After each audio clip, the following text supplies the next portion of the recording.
اتنی ہمت تو آپ میں تھی نہیں کہ سامنے آپ کے اشتہاری ملزم بیٹھا ہوا ہے اس کو آپ پکڑ لیں. وہ آپ کے سامنے قانون کا اور آپ کا تماشا بنا رہا تھا. آپ میں ہمت نہیں تھی کیونکہ آپ اس کے ساتھ ملے ہوئے تھے. آپ ہی کے کہنے پر وہ درخواست عدالت میں لے کر آیا تھا پیناما میں نواز شریف کے خلاف. تو کیسے پکڑنا تھا؟ گٹھ جوڑ تھا, سہولت کاری تھی. اور اوپر سے آپ نے نواز شریف کو, شرم آپ کو نہیں آئی؟ دہشت گرد آپ کے سامنے بیٹھا تھا. اور جو نواز شریف کو آپ کیا القابات سے نواز رہے تھے؟ Sicilian mafia, don, godfather. آج میں جسٹس کھوسا سے پوچھنا چاہتی ہوں اور پیناما بینچ سے پوچھنا چاہتی ہوں, لاہور میں جو آپ مناظر آج دیکھ رہے ہیں زمان پاک میں, آج آپ کو پتہ چلا ہے کہ سسیلین مافیا کیا ہوتا ہے, ڈان کیا ہوتا ہے؟ پورے پاکستان کی پولیس ڈان کو پکڑنے کی کوشش کر رہی ہے, عدالتیں بلا رہی ہیں, وہ شخص کسی کے ہاتھ نہیں آ رہا. اب پتہ چلا ہے ڈان کیا ہوتا ہے؟ اب پتہ چلا ہے گاڈ فادر کیا ہوتا ہے؟ اچھے سے پتہ چل گیا ہوگا. ذرا آئیں نا قوم کو اب بتائیں کہ آج آپ کو پتہ چلا ہے کہ ان ٹرمز کا یا ان القابات کا مطلب کیا ہے. مجھے یہ بتائیں, آج یہ 2014 سے جو ہو رہا ہے, یہ آج سامنے اس لیے آ رہا ہے کہ آج وہ سہولت کار زیادہ تر جا چکے ہیں. ابھی بھی میں بار بار کہتی ہوں کہ ان کی باقیات موجود ہے جو اس کو سہولت فراہم کر رہی ہے. ہم گہری نظر رکھے بیٹھے ہیں لیکن وہ باقیات ابھی بھی موجود ہیں. اس لیے جو اصل بیساکھیاں تھیں وہ چلی گئیں, اسی لیے آج یہ جو سامنے کھل کے آ رہے ہیں. ذرا دکھائیں گے پلیز یہ 2000, میں ذرا یاد دہانی کراتی چلوں, ذرا ویڈیو پلے کریں. میں سارا پاکستان بند کروں گا. پی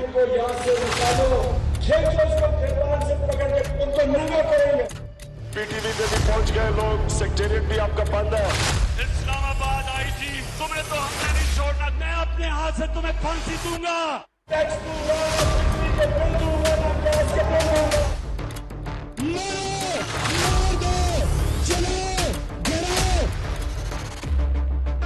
سرکاری املاک پر بدترین حملے,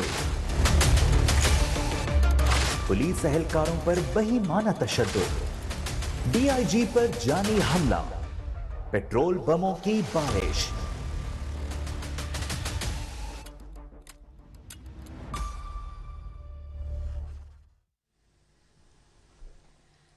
بات یہ ہے کہ یہ والا جو آپ نے ابھی دیکھا ہے 2014 میں, یہ 2014 میں بھی ہو رہا تھا, لیکن اس وقت جو امپائر نے انگلی پکڑائی ہوئی تھی اور اس نے پکڑی ہوئی تھی, اس لیے سب کے باوجود اس کو صداقت اور امانت کے جھوٹے سرٹیفکیٹ دیے گئے.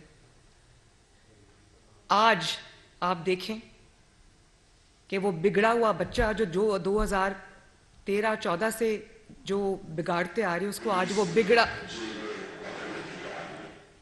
وہ بگڑا ہوا بچہ ریاست پہ پوری قوت اور شدت سے حملہ آور ہے. اور ایک بات میں آپ کو اور بتا دوں, ریاست اگر کسی کو پکڑنا چاہے یہ 5 منٹ سے زیادہ کا کام نہیں ہوتا. ریاست کس سے آپ جیت نہیں سکتے, ریاست کے پاس پوری طاقت موجود ہے.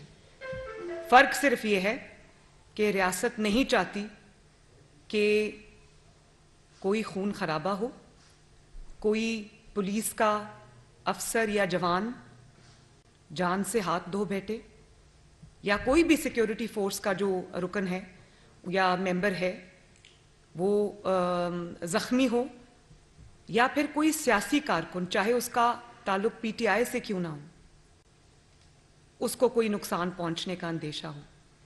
اگر یہ کنسیڈریشنز نہ ہوں, یہ کنسرنز نہ ہوں, تو عمران کو پکڑنا 5 منٹ سے زیادہ کا کام نہیں ہے. یہ میں آپ کو بتا دوں. اور میں یہ سوال کرنا چاہتی ہوں کہ رحیم یار خان میں کچے کے علاقہ کا تو آپ سب کو پتہ ہوگا, کچے کے علاقے میں جو ہو رہا ہے اور جو زمان پاک میں ہو رہا ہے اس میں کیا فرق ہے؟ کچے میں بھی جب پولیس ڈاکوؤں کو, ڈکیتوں کو, اغوا کاروں کو پکڑنے جاتی ہے تو وہ ہتھیاروں سے لیس ہو کر پولیس کے اوپر حملہ آور ہوتے ہیں, مقابلہ کرتے ہیں, پولیس کے اوپر پوری قوت سے وہ اٹیک کرتے ہیں, ان کو پیچھے دھکیلتے ہیں. زمان پاک میں کیا ہو رہا ہے؟ زمان پاک میں بھی یہی ہو رہا ہے جو کچے میں ہو رہا ہے. تو یہ کوئی مناظر آپ دیکھ لیں، ایک ہی مناظر ہے. وہاں پر بھی ایک شخص بنکر میں چھپا بیٹھا ہے، وہاں پر بھی ایک شخص حفاظتی تحویل میں چھپا بیٹھا ہے، اور وہاں سے اپنے ورکرز کے ذریعے، دہشت گردوں کے ذریعے، عدم تنظیموں کے اراکین کے ذریعے وہ پوری قوت سے ریاست کے سیکیورٹی فورسز کے اوپر حملہ آور ہے. کیا فرق ہے کچے کے ڈاکوؤں میں اور عمران خان میں؟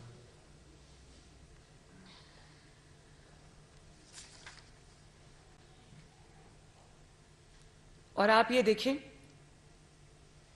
کہ یہ وہی شخص ہے جو آج فزیکلی ریاست کے اوپر حملہ آور ہے، لیکن ریاست کے اوپر حملہ آور یہ اب سے نہیں ہے.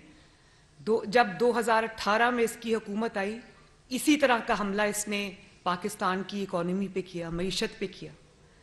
لینڈ مائنز بچھائیں، بارودی سرنگیں بچھائیں، جو آج تک جس کا خمیازہ جو ہے وہ پاکستان بھگت رہا ہے، جس کے اثرات پاکستان میں آج تک ہیں.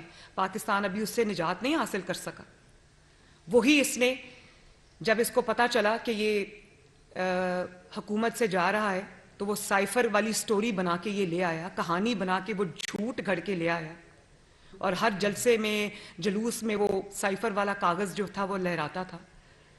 اور پاکستان کے تعلقات دوسرے ممالک کے ساتھ مشکل میں ڈال کے، جیپرڈی میں ڈال کر، خراب کر کے، خود یہ ہاتھ جوڑ کے امریکہ سے معافی مانگ کر یہ تعلقات بہتری کے لیے آج کوشش کر رہا ہے. اس نے وہاں پر جو لوگ امپلائی کیے ہوئے ہیں، جن کو یہ پیسے دے رہا ہے ڈالرز کے اندر کہ امریکہ سے میرے تعلقات بہتر کراؤ، پاکستان کے تعلقات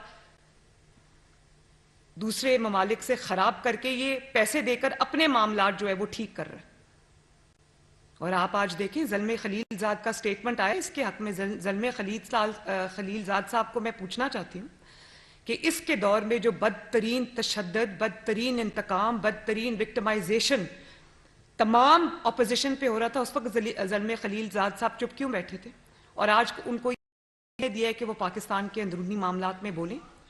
وہ یہ بھی ذرا فرما دیں کہ پورے دنیا کے مہذب ممالک کے اندر جب کوئی شخص قانون کو ایویڈ کرتا ہے، عدالتوں کے احکامات کو پاؤں کے نیچے رونتا ہے، عدالت بلاتی ہے جاتا نہیں ہے، فورس استعمال کرتا ہے، تو اس کے بارے میں دنیا کیا کہتی؟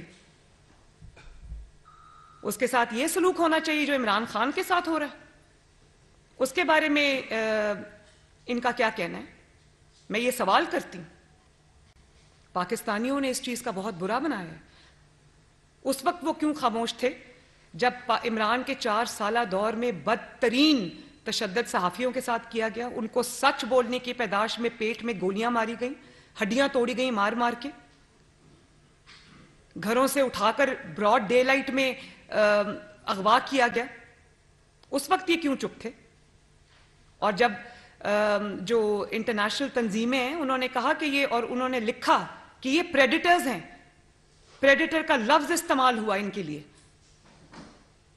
جو ان کے خلاف آواز اٹھاتا تھا، چاہے وہ اپوزیشن سے ہو، سیاستدانوں سے ہو، یا وہ میڈیا سے ہو، اس کو عبرت کا جو وہ سمبل بناتے تھے یہ لوگ. اس وقت یہ کیوں خاموش تھے؟ اور جس طرح سے جن لوگوں کی طرف سے آج اس کے لیے آواز اٹھائی جا رہی ہے، اس میں کوئی شک نہیں ہے، مجھے اب کوئی شک نہیں ہے فارن فنڈنگ کیس کے بعد کہ اس کو پاکستان میں انریسٹ لانے کے لیے، انتشار لانے کے لیے، اینارکی پھیلانے کے لیے، سول انریسٹ پھیلانے کے لیے اس کو لانچ کیا گیا پاکستان میں. ورنہ اس کے پلے اور ہے کیا سوائے دہشت گردی کے، گنڈا گردی کے، پاکستان کی معیشت تباہ کرنے کے، پاکستان کے